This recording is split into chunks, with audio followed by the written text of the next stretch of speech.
अब तक हमने देखा कि अगर हमारे पास क्वाड्रेटिक इक्वेशन दिया होता कैसे उसके रूट्स फाइंड आउट करें, यानी अल्फ़ा बीटा एक्स की वैल्यू कैसे फाइंड आउट करें। बस एक इस कॉन्सेप्ट, पहले हम इसको कॉन्सेप्ट समझते हैं कैसे, फिर इस पर एग्जाम्पल सॉल्व करेंगे। ठीक है, ये कॉन्सेप्ट कुछ इस तरीके का है। इसमें आपको अल्फ़ा प्लस बीटा दिया होगा, यानी अल्फ़ा इंटू बीटा दो वैल्यूज़ दी गई होंगी।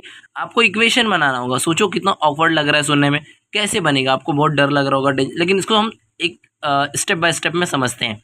पहले हमने इसको कॉन्सेप्ट समझते हैं कैसे है। हमने मान लिया alpha and beta be the roots of the quadratic equation in variable X. हम जब एक्स फाइंड आउट करते थे दो वैल्यू आती थी, उसी को हम इंटीग्रेट करते थे अल्फा और बीटा में। ठीक है, तो हमने एक मान लिया एक्स की इक्वल होगी, एक अल्फा होगी दूसरी बीटा होगी। फिर हम क्या करेंगे, अल्फा को ये साइड लाएंगे, एक इक्वेशन बनाएंगे। सिमिलरली ये भी, अब क्या करेंगे, दोनों को हम लोग इंटीग्रेट कर देंगे। ठीक है, X minus alpha into X minus beta equal to 0 हो गया। समझ में आ गया।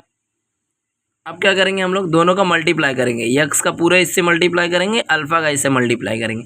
हमारे पास वैल्यू आएगी x square minus x into alpha plus beta plus alpha into beta. यानी कि आपको देख के कुछ एक फॉर्मूला बन रहा होगा यहाँ पर। मतलब हमने पहले क्या सीखा था, अल्फा प्लस बीटा की वैल्यू क्या होती है, माइनस बी बाई ए, और अल्फा इंटू की बीटा की सी बाय ए होती थी, बराबर है।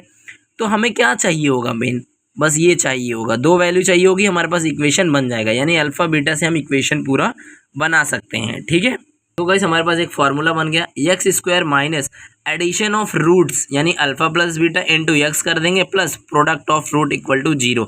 तो हमारे पास एक इक्वेशन है, इसको हम सॉल्व करेंगे। हमारे पास अल्फा प्लस बीटा 2 and 5 दिया हुआ है, एक्स स्क्वायर माइनस 2 प्लस 5 कर देंगे इंटू एक्स 2 इंटू 5 कर देंगे। हमारे पास इक्वेशन क्या बनेगा, X square minus 7x plus 10 equal to 0।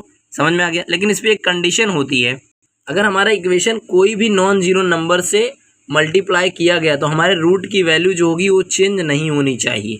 समझ में आ गया, सिंपल सा कॉन्सेप्ट है। And all set.